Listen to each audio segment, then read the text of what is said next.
Proverbs chapter 27 deals with the subject of friendship. Boast not thyself of tomorrow, for thou knowest not what a day may bring forth. There is a philosophy of procrastination that is very familiar to all of us. It puts off until tomorrow what could be done today. South of the border, our Mexican friends have a word for it, mañana, tomorrow. That is the easy route. There is a Spanish proverb that says, the road of by and by leads to the house of never. Usually when one says mañana, it really means never. It is not that there is no intention of doing the thing in question. It is just put off. We have another proverb that puts it very bluntly, the way to hell is paved with good intentions. The English have a proverb that says, procrastination is the thief of time. The Word of God puts it like this, today if you will hear His voice, harden not your hearts. And again, behold, now is the accepted time. Behold, now is the day of salvation. Isaiah writes, come now and let us reason together, saith the Lord. The tendency of man is to want to wait for another time. Remember that the governor Felix trembled when he heard the gospel from the apostle Paul. Paul, though a prisoner, talked to him about his soul's salvation, and Felix responded, go thy way for this time. When I have a convenient season, I will call for thee. As far as we know from the word of God, that convenient season never came for Felix. Also, Pharaoh in Egypt was always going to let the children of Israel go tomorrow, not today. Finally, his repeated postponements cost him his oldest son, and all the firstborn in the land of Egypt. Today is always the day of salvation. You do not know what tomorrow will bring. Let another man praise thee, and not thine own mouth, a stranger, and not thine own lips. Goliath should have listened to this proverb. He paraded in front of the army of Israel every day, flexed his muscles, told them how great he was and what a miserable bunch of cowards they were. Eventually he got into trouble with a boy named David. A stone is heavy, and the sand weighty, but a fool's wrath is heavier than them both. If you have a fool angry with you, you are in trouble, because a fool has no discretion. He will say and do anything. Wrath is cruel and anger is outrageous, but who is able to stand before envy? Envy is jealousy. Jealousy is cruel as the grave. The coals thereof are coals of fire, which hath a most vehement flame. You will remember what jealousy did in the family of Jacob. The brothers sold Joseph into slavery because of their intense jealousy. Open rebuke is better than secret love. Faithful are the wounds of a friend, but the kisses of an enemy are deceitful. This is a contrast of which we have many examples in the Bible. Paul rebuked Simon Peter when he withdrew from eating with the Gentiles.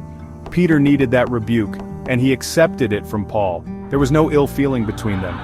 It is a wonderful thing to have a friend who will call attention to your faults in a helpful way. That's the reason a preacher needs a good wife. She can keep him humble and tell him what is wrong with him. I have come out from a service puffed up like a balloon. When we get into the car, my wife pushes a pin into the balloon. I recognize that she is the one who is right rather than the one who was flattering me. Now the contrasting thought is, of course, exemplified in Judas, who betrayed Jesus with a kiss. The full soul loatheth an honeycomb, but to the hungry soul every bitter thing is sweet. This is the reason we have gourmet cooking in our day.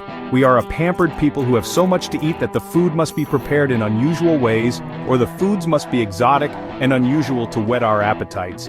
Some people need hummingbird wings or peacock tongues served to them before they can really enjoy their food. That is why cooking reached such a high degree of perfection in the European countries like France, Italy, Spain, and Germany. The ruling class had such plenty that they got tired of eating plain food. A tenderloin steak or filet mignon or strawberries and ice cream were just not good enough for them, so the chefs of that day had to concoct unusual and tasty foods for them. Contrast this with the hungry man. Food, all food, any food tastes good to him. One can also apply this to the Word of God. We are to eat it, chew it, ruminate on it. Actually, this is what it means to meditate on the Word of God. May God give us an appetite, a real hunger for His Word. As a bird that wandereth from her nest, so is a man that wandereth from his place. There are many folk in churches and in other Christian works who are like round pegs in square holes or square pegs in round holes. They just don't fit in. The reason is that God has given to every believer a gift. But the manifestation of the Spirit is given to every man to profit withal. And God has a particular place for every believer to exercise the gift he has been given. But now hath God set the members every one of them in the body, as it hath pleased him. We should get into that place and exercise our gift. In the New Testament we have examples of folk who apparently didn't exercise their gifts. For instance, Paul spoke of a young man by the name of Demas. For Demas hath forsaken me, having loved this present world, and is departed unto Thessalonica. He went back into the world. As far as we know, he never did fit into the place that God had for him. Ointment and perfume rejoice the heart, so doth the sweetness of a man's friend by hearty counsel. Thine own friend, and thy father's friend, forsake not. Neither go into thy brother's house in the day of thy calamity, for better is a neighbor that is near than a brother far off. Proverbs 27:9-10. I have always felt that this is a California proverb. When I first came to California, I was shocked at the few people who attended funerals. I had come from Texas, where people came from far and near to attend a funeral. The largest crowds I ever addressed were at Texas funerals. When I came to California, I conducted a funeral for a dear saint of God who lived alone. She had brought her husband out here from the east because he was sick, and she spent much of her time caring for him until he died. She didn't have many friends, although she had become active in the church to a certain extent. I thought the place would be crowded for her funeral, but there were about 15 people there. Her family and friends were back in the east. Better is a neighbor that is near than a brother far off. We all need friends, and it is better to make friends among our neighbors than depend on family and old friends who are great distances from us. A prudent man foreseeth the evil and hideth himself, but the simple pass on and are punished. Proverbs 27:12. This is one of the great benefits of the study of prophecy. We know what is coming.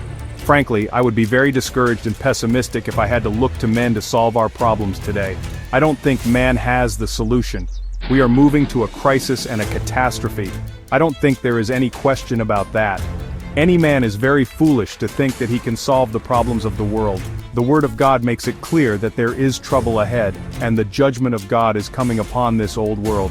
There is another thought in connection with this proverb. I will state it in rather terse language: buy insurance. The Lord intends for you to make plans for the future. A prudent man foreseeth the evil and hideth himself.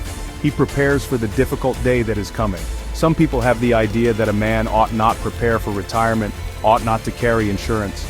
The foolish reason given is that we ought to trust the Lord. Let me say that when the Lord has given us means for providing for the future, we should avail ourselves of them. He that blesseth his friend with a loud voice rising early in the morning, it shall be counted a curse to him. Proverbs 27:14. There is a great deal of irony in this statement. There are those who make such loud protestations of love and affection that you know there is some motive behind it all. Watch out for the man who is praising you more than you ought to be praised. A scriptural illustration of this is the way in which Absalom won the hearts of the men of Israel. 2 Samuel 15:1-6. He got up early and came to the city gate to talk to the men who came to the king with a controversy. Absalom flattered them and pretended to love them and show an interest in their cases. But his true interest was in gaining their support when he seized the throne. Politicians have been following this same procedure from that day to this. I always tell this to young preachers when I am speaking in seminaries. Young men, regardless of what church you go to, there will always be a dear saint in that church who will tell you what a wonderful preacher you are. Generally, it is a sweet old lady.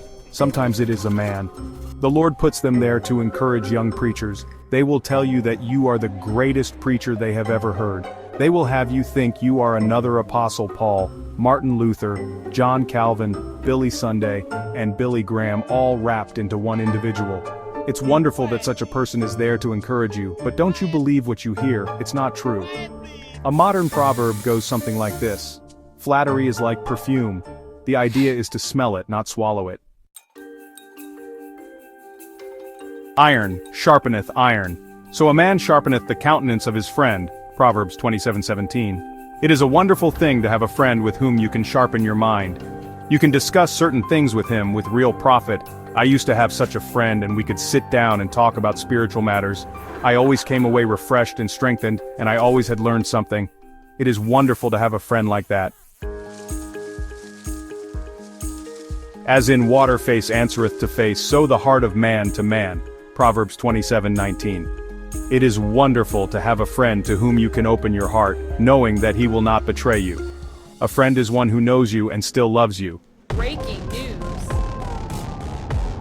Hell and destruction are never full, so the eyes of man are never satisfied. We never see enough. We want to keep on seeing. That's the reason some of us love to travel around the world. As the fining pot for silver and the furnace for gold, so is a man to his praise. Be careful of praise. Make sure it has the right effect upon you. Dr. Ironside has this comment: "There is no hotter crucible to test a man than when he is put through a fire of praise and adulation." To go on through evil report, cleaving to the Lord and counting on him to clear one's name is comparatively easy, though many faint in such circumstances. But to humbly pursue the even tenor of his way, undisturbed and unlifted up by applause and flattery, marks a man as being truly with God. For riches are not forever, and doth the crown endure to every generation? Riches are not forever. In our materialistic age we need to recognize the truth of this. You won't be taking your riches with you. There is no pocket in a shroud. And doth the crown endure to every generation? Dynasties rise and fall in this world of changes. God is the only one on whom we can depend. He is the only unchangeable friend. This has been a great chapter on friendship.